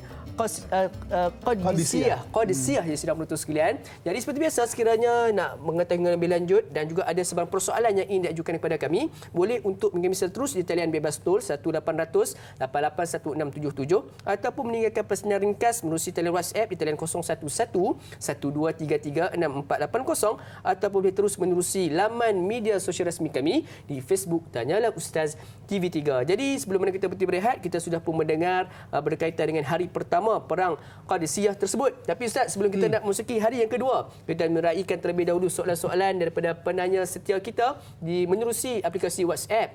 Assalamualaikum Ustaz Naim. Assalamualaikum warahmatullahi. Saya terbaca kisah Sa'ad bin Abi Waqqas. Sa'ad tengah solat, sekelompok kaum Quraisy mengganggu dengan saling melemparkan ucapan kasar.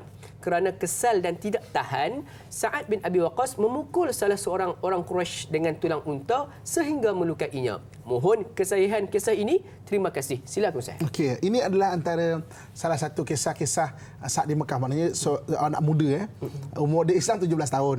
Maknanya kita boleh bayangkan seorang anak muda yang memang tengah maknanya darah mudanya, orang kacau pula, maknanya cerah masa depan.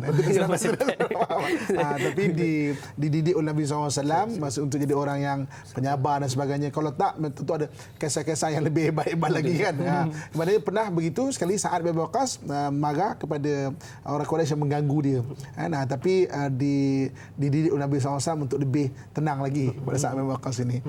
Jadi insya-Allah isi penonton sekalian, itu adalah jawapan ringkas kepada Ustaz, iaitu berkaitan dengan sabar. Jadi Ustaz, jom sama-sama saya sudah pastinya penonton di rumah juga tak sabar-sabar nak mendengar sambungan kisah tersebut. Ustaz, silakan. Okey, so kita dah kongsikan tadi bagaimana Sayyidina Umar sini nak lead peperangan, nak ketuai peperangan dengan pada Parsi, tapi maknanya para sahabat lain tahan, dan siapa nak ganti ni, iaitu Sa'ad bin Abi Waqqas. Sa'ad bin Abi Waqqas mana mula bergerak ke Parsi dan bermula berhadapan dengan tentera Parsi di Qadisiyah, kalau sekarang di Kufah. Okey, jadi rupanya dalam diam-diam, tanpa pengetahuan Sa'ad, Sayyidina Umar radhiyallahu anhu menghantar utusan ke Rom. Jadi apa utusan Sayyidina Umar ke Rom? Kalau andai kata kamu menang pada tentera Rom, bergegaslah pergi bantu Sa'ad bin Abi Waqqas di Parsi. Di Sa'ad tak tahu tau. Sa'ad tak tahu benda ni. Jadi ketika itu orang Rom beberapa hari sebelum itu telah orang Islam yang dalam operasi Rom menang dalam peperangan Yarmouk. Jadi ketika itu Sayyidina Umar radhiyallahu anhu wa arda memerintahkan salah seorang tentera, panglima tentera yang maknanya mengalahkan tentera Rom, iaitu Ka'ab bin Amr. Bergegaslah pergi ke Parsi. Jadi ketika balik kepada hari pertama yang telah kita kongsikan tadi. Jadi hari kedua. Jadi hari pertama tentera Islam 30,000 lah 100,000. Ada gajah pula lagi. Memang macam agak memang rasa hati tu boleh ke ni kan. Bermula fajar selepas subuh. Ketika mula mereka menyusun barisan tentera untuk berhadapan dengan tentera Parsi di Qadisiyah itu. Tiba-tiba dari sayup kejauhan mereka mendengar suara takbir yang begitu bersemangat. Rupa-rupanya dari kejauhan mereka melihat tentera-tentera Islam yang berjaya mengalahkan tentera Rom di Yarmouk datang menghampiri tentera Islam untuk bantuan kepada tentera Islam itu, dipimpin oleh panglima Islam Ka'ab bin Amr. Ka'ab bin Amr ni orang yang sangat gagah, kuat, kan? Dia sangat gagah, orangnya kuat. Di Islam tu macam mana cara dia? Di Islam ketika Nabi tak ada makan. Nabi kata banyak makan. Yalah, baru tak aku ajarkan kau makan tapi cukup. Walaupun sikit. Apa dia? Bacalah Bismillahirrahmanirrahim. Jadi dia baca Bismillah, dia makan roti sikit, dia kenyang. Maka kita kata, betul lah dan masuk Islam. Jadi orangnya memang terkenal dengan orang yang gagah. Ka'ab bin Amr. Jadi ketika Ka'ab bin Amr datang, mau tentera Islam lagi lah. Lagi dah bersemangat. Sebab Ka'ab bin Amr ni maknanya tentera memang yang kuat dan dihantar oleh untuk menumpaskan tentera Rom. Jadi ketika itu dengan takbir yang sangat besar, yang sangat kuat dan penuh bersemangat, maka Ka'ab bin Amr jumpa Sayyidina Abu Waqqas. Kita mulakan hari kedua macam hari semalam dengan peperangan tanding. Maka biar aku yang pergi, kan? Maka Ka'ab bin Amr langkah ke depan, panggil mana tentera-tentera kamu, kan? Aku tak mahu tentera biasa, aku nak panglima-panglima yang hebat-hebat juga. Maka keluar satu orang tentera yang di bawahnya division dia ada 20,000 orang. Maknanya hampir sama banyak dengan tentera Islam. Panglima tentera Parsi nama dia Buhman. Maka Buhman keluar dengan penuh angkuh. Siapa ni kan? Dia dinasti Sasanid. Dia punya psikologi, maknanya kita dah Rom kita boleh kalahkan. Ni mana punya orang ni kan? Maka berlakulah peperangan tanding di antara Ka'ab bin Amr dengan Buhman. Yang Buhman ni bawah di division ada 20,000 orang. Dan peperangan tu agak sengit antara berdua ni, tapi akhirnya Ka'ab bin Amr berjaya mengalahkan dan menumpaskan Buhman ini. Maka ketika itu tentera-tentera elit bawah Buhman sebanyak 30 orang tiba-tiba tampil nak menyerang Ka'ab bin Amr. Jadi tentera Islam agak jauh, tak sempat. Dan Ka'ab bin Amr dapat mengalahkan 30 tentera elit Buhman. Kuat betul. Dengan takbir Allahu Akbar, mereka memulakan peperangan. Day 2. 17 November 636. Okey. Jadi bimbang kakak tentang muslim-muslimat sekalian. Hari kedua tentera gajah tak ada. Sebab pemandu kena panah. Semua tak ada. Pemandu kena panah. Jadi maknanya hanya tentera berkuda berperang. Dia berperang. Dan kali ini maknanya lepas Zuhur sampai lepas Zuhur, maknanya tentera berkuda lawan tentera berkuda. Antara tentera Islam dan juga tentera Parsi Al-Qadisiyah. Okey. Day 3. Hari ketiga. Hari ketiga 18 November 636 Al-Masih. Okey. Kali ini pagi tu, Sayyidina Abi Waqqas dan Ka'ab, maknanya berdua, mereka merancang peperangan, mereka merancang. Tiba-tiba gajah ada balik. Ada boleh. Pemandu ada balik. Pemandu ada balik. Ada gajah balik. Sudah. Gajah ada balik. Maka itu Sayyidina Abi Waqqas kata apa? Okey. Kita mulakan dengan pemanah-pemanah anak didikan Sa'ad bin Abi Waqqas. kali ni jangan panah pemandu lah. Kita panah gajah-gajah ni. Tak dia balik. Kita balik. Okey, gajah ni daripada sudut ilmu haiwan dia macam anjing. Dia adalah haiwan yang taat, ketua, dan dia memang kalau dia dah taat pada ketua, satu pemandu tu je, dan kalau dah tak ketua tu memang tak ada belas kasihan. Macam kata anjing K9 polis punya pun, dia memang itu perangai dia. Ada bersama. Jadi maknanya ada tak ada memang kena bunuh. Kita rasa macam kesiannya, tapi kalau tak memang tertisam akan habis. Jadi ketika pemulaan peperangan saja, Sa'ad bin Abi Waqqas dan pemanah-pemanah Islam memulakan adalah serang gajah tu pula. Bukan bukan mandu dah, gajah pula. Jadi ketika Sa'ad bin Abi Waqqas lead sendiri benda itu, rupa-rupanya tentera berkuda daripada Parsi datang daripada sayap kiri ambush untuk membunuh Sa'ad bin Abi Waqqas. Mana dia nampak Sa'ad bin Abi Waqqas ni elit, maka dia ambush daripada sayap kiri pula dan pemanah-pemanah Islam berjaya menumpaskan gajah dan berjaya menumpaskan tentera berkuda dan dipertahankan oleh Qaqaq yang daripada sayap kiri ni. Jadi gabungan tu memang power. Okey, so sampai juga lepas Isyak tamat hari ketiga. Allah Akbar. Jadi Qaqaq dengan juga Sa'ad bin Abi Waqqas ni berkata macam double trouble lah. Kalau dapat jumpa ni kira habis Ustaz. Memang habis lah kata. Jadi insya-Allah Ustaz, sebelum kita nak masuk ke hari yang keempat. Jadi sudah betul sekalian. Jangan ke mana-mana, teruskan bersama dengan kami rancangan Tanyalah Ustaz biar tahu. Jangan keliru, insya-Allah.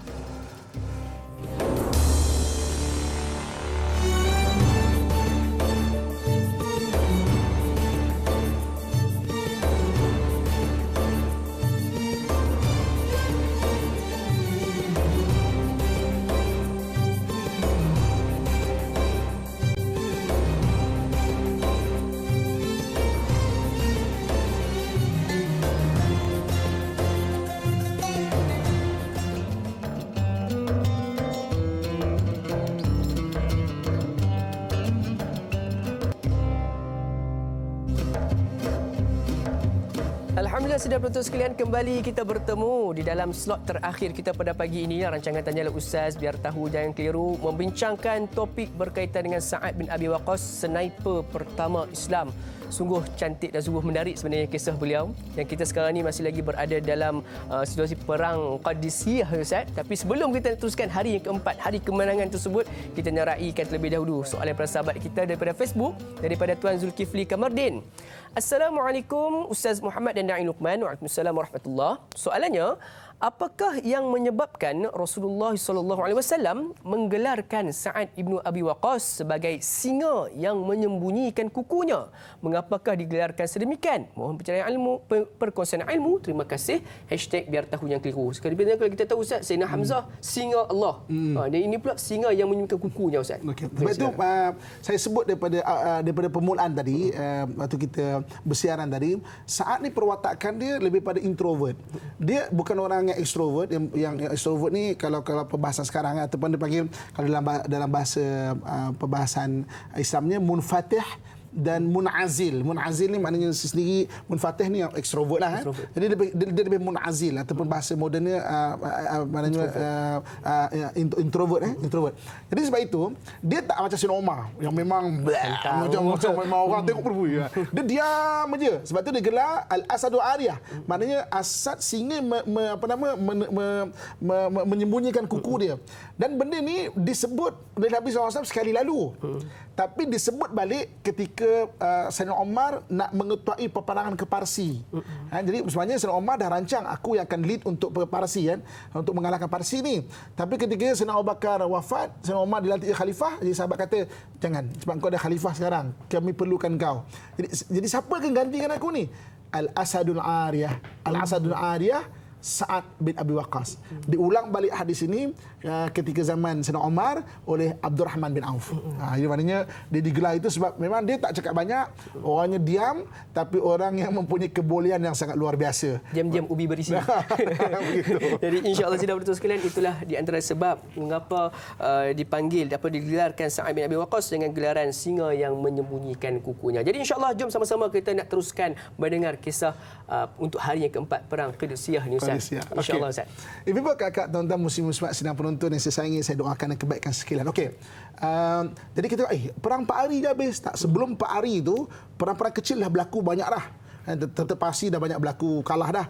Ni ke macam end game lah. Macam the last battle. The last battle Assemble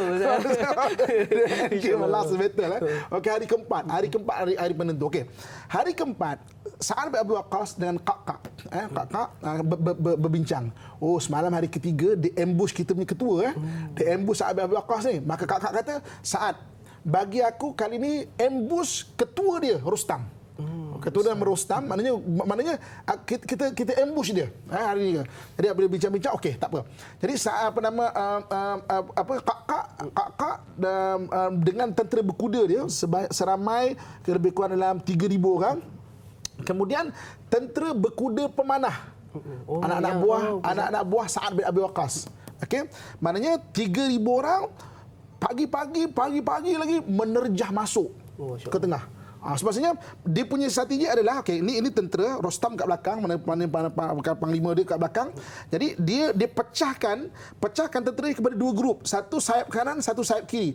Jadi dia terjah ke tengah dan pemanah berkuda ni memanah. Berkuda mana yang depan maknanya dengan pedang lah, dengan berkuda dengan pedang tu, sampai mereka kepada maknanya tentera, maknanya perkemahan Rustam, panglima ataupun jeneral Parsi. Maka ketika itu kakak sendiri yang mengetahui untuk berperang dengan Rustam dan tentera-tentera elit dia. Akhirnya mereka asak sampailah akhirnya tentera Parsi yang Rustam ni sampai ke tebing sungai, belakang sungai, dan mereka cuba untuk pertahankan tapi diasak. Yang ni dah pecah, sayap kanan sayap kiri dah pecah dah. Ini maknanya tentera utama Rustam dan tentera elit dia. Maka sampailah akhirnya sebahagian mereka cuba bertahan tapi masuk ke dalam sungai, dan mereka terkejut. Tentera Arab ini juga boleh berenang mengejar mereka. Itu yang bila kita bicara mengenai Qadisiyah, kita bicara mengenai bagaimana Rasulullah SAW sejak bebelas tahun yang lepas ajarkan anak kamu berenang, menunggang kuda dan juga memanah. Orang-orang Arab ketika itu mereka terkejut sebab orang Arab kalau ikut Jazirah Arab mana ada sungai-sungai apa semua, tapi mereka boleh berenang. Jadi maknanya mereka kejar sampai ke sungai dan mereka boleh berenang mengejar tentera Parsi. Tentera Parsi tempat mereka memang sungai dan mereka biasa dengan berenang. Tapi mereka terkejut, orang-orang Arab ini boleh berenang. Terkejut. Dan akhirnya satu orang bernama Hilal bin Alqamah berjaya, dan juga Al-Qa'qa' ni berjaya membunuh Rustam. Dan ketika membunuh Rustam dan dikata qataltu Rustam wallahi wa rabbul Ka'bah, mana aku dapat bunuh Rustam, wallahi demi Allah dan Tuhan Kaabah aku berjaya membunuh Rustam. Maka ketika kepala Rustam diangkat, maknanya ketika itu tentera Parsi melihat dulu perang jeneral habis, semua lemah semangat lah. Maka akhirnya maknanya pagi itu terus diasak lagi. Maka lari banyak tentera Parsi meninggalkan mereka belakang tu sungai, kejar lagi dengan berenang lagi. Kita tak lari ke mana ni, berenang. Kita lari sebab pada mereka orang Arab tak kerti benang. Lepas tu mereka akan duduk, formasi mereka duduk kat sungai. Apa-apa kita akan berunduk kat sungai, orang Arab dah berhenti. Sekali rupanya mereka ikut sampai ke belakang sungai. Dan akhirnya pada 19 November 636 diisytiharkan kemenangan di pihak tentera Islam, dan Islam telah berjaya menumbangkan kerajaan Parsi, dinasti Sasanid yang berumur 1,000 tahun. Maknanya lebih 1,000 tahun dinasti Sasanid. Maka dakhala Sa'ad ila Iwan Kisra. Maka Sa'ad bin Abi Waqqas masuk ke dalam istana Parsi, mutfiina bidzalikan narul majusi, memadamkan api sembahan majusi ilal abad, untuk selama-lamanya. Dan kata Sa'ad bin Waqqas kata apa? Udkhulu bihamdillah. Masuklah kamu ke kota Parsi ini dengan mengucapkan kesyukuran kepada Allah Subhanahu wa taala. Udkhulu mutawadi'ina lillah. Masuklah kamu dengan hati yang tawaduk kepada Allah Subhanahu wa taala. Tengok beza tentang Islam. Artinya menang tu dia faham. Menangnya adalah kerana usahanya dan juga bantuan Allah, dan bantuan Allah itu lebih besar. Kan ketika mereka melihat tentera musuh kan, maka ketika musuh 100,000, kita ada 30,000 saja. Maka mereka bertanya kepada Sa'ad, macam mana ni? Sa'ad bin Waqqas waktu tu sebut apa tahu? Di awal peperangan hari pertama dia kata apa? Maknanya dia kata mereka itu bilangan mereka ramai. Walakinnana bil iman aktsaruhum quwwatan. Innahum aktsaru adadan. Mereka tu lebih banyak bilangan mereka. Walakinnana bil iman aktsaruhum quwwatan. Kita dengan iman lebih hebat lagi daripada mereka. Ada perkataan pertama. Sebab itu apabila mereka masuk ke dalam istana Parsi, udkhulu mutawaddi'ina lillah. Masuklah kamu sebagai orang yang tawaduk kepada Allah Subhanahu wa taala. Bukan masuk sebagai orang yang sombong menang peperangan, tak. Masuk mutawaddi'ina lillah. Bila mereka dapat menawan istana Parsi, maka tujuan orang Islam ni bila dapat membuka satu tempat tu, kita bagi fathul. Fathul ni mana pembukaan, kita nak Islamkan orang, kan? Jadi ada bagian pendakwah macam dua laluan sutra dan laluan rempah pendakwah. Ronan Parsi sebab mereka serang. Jadi maknanya tujuan mereka adalah untuk menyampaikan Islam itu. Maka bagaimana nak buat? Tentera Parsi mati, Maharaja Yazdagid mati, Maharaja terakhir Sasanid mati. Begitu juga dengan anak-anak lelaki dia mati. Yang tinggal anak-anak perempuan. Maka mereka bermesyuarat. Akhirnya para sahabat bersetuju untuk mengahwinkan puteri Parsi ini dengan 3 anak sahabat besar. Satu dikawinkan dengan anak Sayyidina Abu Bakar, Muhammad bin Abu Bakar. Satu dikawinkan dengan anak Sayyidina Umar, Abdullah bin Umar. Satu lagi dikawinkan dengan anak Sayyidina Ali, iaitu Husain bin Ali. Tiga-tiga ini dikawinkan dengan anak-anak khalifah. Bila orang Parsi melihat pewaris tahta mereka berkahwin dengan anak khalifah, mereka sendiri merasakan, sebenarnya empayar ini bergabung. Kita bukan dikalahkan, tapi empayar ini sedang bergabung. Beza dengan Rom kalahkan Parsi, Parsi kalahkan Rom, mereka rasa memang mereka tu ditawan. Sebab tu mereka ada maknanya kebangkitan kembali untuk lawan. Tapi dengan Islam tak ada. Sebab apa? Pewaris Yazdagid, pewaris anak-anak perempuan dikahwinkan dengan anak khalifah Islam, dan mereka sendiri merasakan bahawa empat ini bergabung, dan akhirnya orang Parsi beramai-ramai masuk dalam agama Allah Subhanahu wa taala. Mereka bersyukur Allah Subhanahu wa taala kerana dapat mengislamkan tanah Parsi. Allahu Akbar. Jadi Islam ni Ustaz, dia sebenarnya berperang bukan untuk menindas. Bukan. Tetapi dia untuk membuka satu lembaran yang baru dalam sejarah dan juga menyebarluaskan lagi agama itu. Sebab itu Islam sampai ke satu tempat dia panggil Fathul Mekah, contohnya pembuka kota Mekah. Fathul Iraq, macam ni Fathul Iraq. Fathul Hind, maknanya ketika Islam sampai ke tanah-tanah India, dia panggil Fathul Hind. Fathul Hind tu Fathul Hindi wa Sindi. Hindi wa Sindi ni tanah-tanah bahagian India pula. Nanti kita boleh cerita macam mana Islam sampai ke tanah-tanah India pula. Maksudnya nanti itu dengan episod yang akan datang insya-Allah. Istilahnya Fathul ni maknanya pembukaan. Sebab bila mereka datang, mereka bukan nak memerang apa semua. Kalau raja tu Islam, aslim taslam yu'tikallahu ajran marratain. Engkau Islam, engkau kekal dengan tahta kau. Kamu akan dapat 2 pahala, Islam dan juga sebagai pahala memerintah. Memerintah dengan Islam kekalkan. Kita bukan nak rebut pun. Jadi sebab itu bila sampai di sana Parsi, udkhulu mutawaddi'ina lillah, masuklah kamu dengan hati yang tawaduk kepada Allah. Sama-sama mereka bermusyawarah, macam nak buat ni. Hantar utusan kepada Sayyidina Umar. Sayyidina Umar kata, okey, apa yang ada, anak lelaki semua dah mati. Kalau anak lelaki ada, kalau di Islam kau kekal sebagai Maharaja Parsi. Tapi anak lelaki tak ada, tinggal puteri-puteri Parsi. Kalau gitu kahwinkan dengan anak-anak sahabat khalifah-khalifah, 3 orang anak khalifah, dengan sendiri mereka merasakan bahawa empai ini bergabung. Empai ini bergabung dan ramai-ramai orang Parsi masuk Islam. Sebab itu selepas bertombangnya Parsi 936, kita tak dengar orang Parsi bangkit balik serang tentera Islam dan sebagainya, sebab mereka rasa empai ini bergabung. Allahu Akbar. Jadi insya-Allah sidang penonton sekalian, jadi mudah-mudahan ini akan membunuh orang kata apa, pandangan-pandangan yang mengatakan bahawa Islam ini adalah agama yang meraihkan keganasan dan sebagainya. InsyaAllah. Jadi Ustaz, kita nak beralih dengan persoalan, mungkin persoalan terakhir untuk kita pada pagi ini daripada WhatsApp kita. Assalamualaikum Ustaz Naim. Waalaikumsalam warahmatullahi. Bagaimanakah pengakhiran hayat Sa'ad bin Abi Waqqas? Terima kasih. Ini merupakan soalan penutup lah. Ustaz, bagaimana? Okey, ada 2 orang pahlawan besar Islam, satu penunduk Rom, satu lagi penunduk Parsi. Penunduk Rom adalah maknanya Saifullah Maslul, maknanya pedang Allah yang terhunus, iaitu Khalid ibn Walid. Penunduk Parsi adalah Sa'ad bin Abi Waqqas. Kedua-dua ini akhir hayat dia tidak meninggal, tidak syahid di medan peperangan. Dan dia berkata, aku ni perang, aku nak sangat syahid, tapi tak dapat. Kan? Nak sangat syahid. Macam contoh perang Qadisiyah itu, 8,500 para sahabat, anak-anak sahabat syahid. Kan? Di balik tentera Parsi, 40,000. Maknanya ramai yang syahid, kan? Maknanya syahid. Jadi dua-dua ni Parlimen Islam ni dia nak sangat syahid tapi tak dapat. Begitu juga jadi apabila Sa'ad bin Abi Waqqas dah lepas menombangkan kota Parsi, maka dia balik di Madinah. Dan dia tinggal di Madinah, dan ketika tahun 55 Hijrah. 55 Hijrah ni maknanya tahun selepas habis Khalifah Rashidin, diganti dengan bermula kerajaan Bani Umayyah, iaitu dipimpin oleh Muawiyah bin Abi Sufyan. Tahun Muawiyah bin Abi Sufyan. Jadi mana Sayyidina Abu Bakar, Sayyidina Umar. Zaman Sayyidina Umar tombangnya kota Parsi. Sayyidina Umar, Sayyidina Osman.